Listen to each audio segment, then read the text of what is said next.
భగవద్గీతలోని మొదటి అధ్యాయం అర్జున విషాదయోగం. ఇందులోని 18వ శ్లోకం. ద్రుపదో ద్రౌపదేయాశ్చ సర్వశః పృథివీపతే సౌభద్రశ్చ మహాబాహుః శంఖాన్ దద్ముః పృథక్ పృథక్. దీని ఒక్కొక్క పదం అర్థం.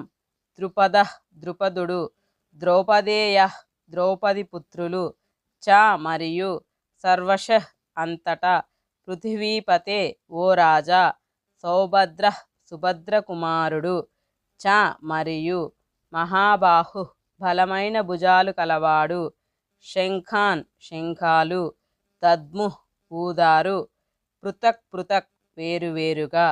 దీని యొక్క భావం: ఓ భూమిపతి అంటే ఓ రాజా ధృతరాష్ట్ర, ద్రుపదుడు, ద్రౌపది పుత్రులు, మహాబాహు అయిన సుభద్ర కుమారుడు అభిమన్యుడు, వీరంతా వేరువేరుగా తమ తమ శంఖాలు ఊదారు.